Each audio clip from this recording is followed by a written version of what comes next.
Welcome back. You're watching Business Day TV, and I'm Alicia Seckham.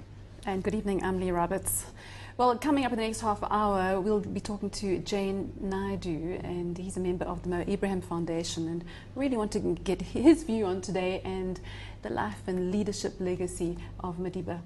Okay, let's go straight into our interview with Naidoo. Jay, it's so wonderful to have you on the program. Welcome. Thanks, Lee, and it's a sad day for us all.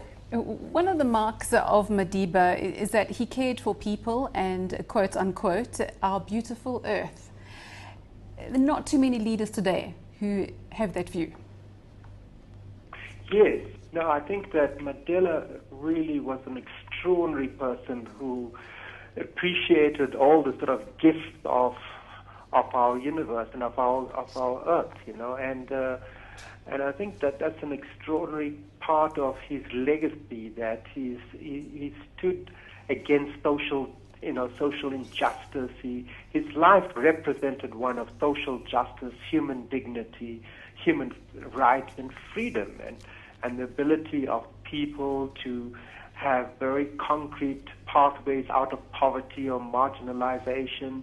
He cared very deeply about people who went to bed hungry, or people who lived in poverty in the informal settlements and in the slums, and so he had a sense of a greater humanity that we all had to share, at the core of which stood the sort of value of social solidarity. He made us feel like all aspire to be better human beings, and that's what we don't have in the world today. So if you take all that is happening, even the discussion around development in the post-MDG framework, the discussions and negotiations around climate change that are affecting hundreds of millions of people, we don't find the sense of social justice or social solidarity that we do care when devastating typhoons make hundreds of thousands of people homeless, that kill, thousands of our people. So I think that's what he teaches us, that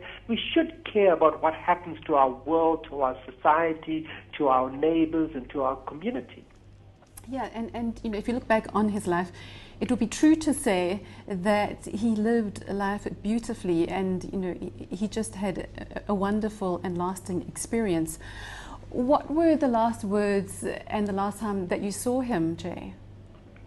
Well, it's been a few years since I've seen him. I've seen him occasionally, but he's been going through, the stage of life that we all have to go through, where memory disappears. And the sort of last really concrete conversation I had with him was, I went there with my wife and two children, and he told them to leave the room with grass on my shell, and then he said to me, you actually are putting on too much weight. I wanted to speak to you privately about this, and you should do what I do. There's a big ball, those big sort of exercise balls. Buy one of that and use that and to go around the room in. It's like this is the sort of level of sort of personal sort of care that he has. So he was giving me advice on how to lose weight. I know, and we'll certainly miss his sense of humour, and it is actually a really sad day today. What do you think, Jay, that his departure means for the ANC going forward? Well, I think the question you should ask is, what does it mean for all of us, including the government and the ANC and the political parties in South Africa, but to the world, There is so much conflict in the world today. The world is really volatile, there is so much aggression and violence and anger in the world, and it's because of the growing inequality, the growing poverty, that people feel marginalized, that democracy is not meaning anything to people any longer. Say, take in South Africa, the number of service delivery protests, the anger and strikes, the anger of people in the road. It's people feel that the leaders are not listening. That they are disconnected, that they are not understanding what the aspirations of people, and too much of our leadership is stuck in the clouds. There are very concrete issues I was in Bekkersdorp 2 weeks ago, and I went into that township, and I understood the anger of people because there's raw sewage in the streets and rubbish that has not been collected. What does it take? It does not take rocket science to solve that.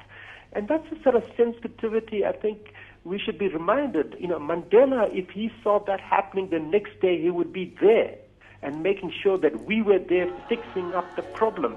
I promise you, if you go back to Bekkersdorp today, very little of it would have changed.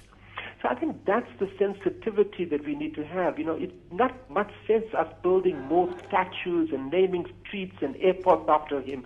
Can we learn to live a little bit of the values he represented, that his sense of empathy, his sense of caring, the sense that of honesty and integrity, that that money in the state, which is public money, should be used to improve the conditions of our citizens, not for our personal gain. I think that's things that we should be reminded about. And it would be a lasting and true legacy if we can all live that out.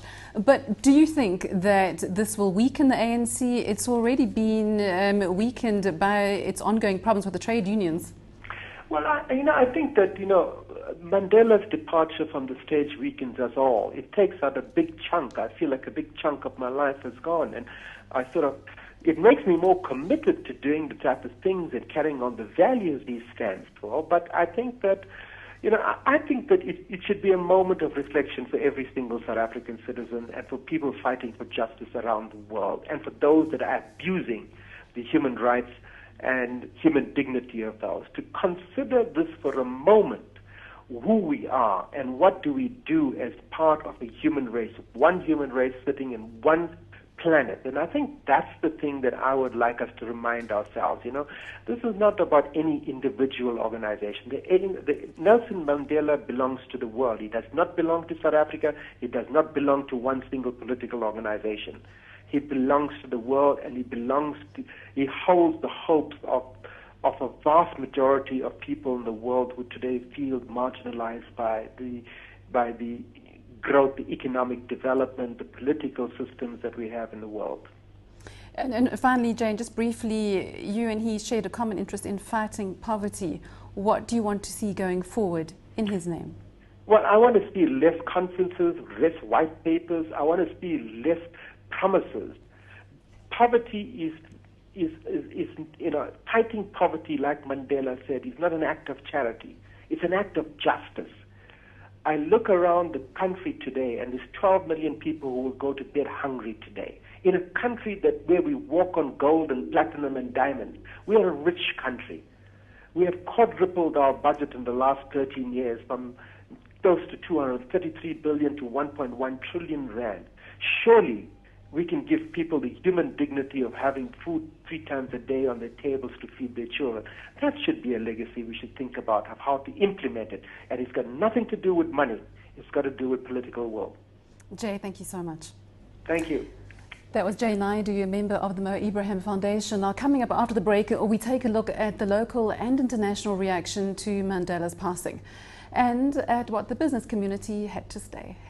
Stay with us.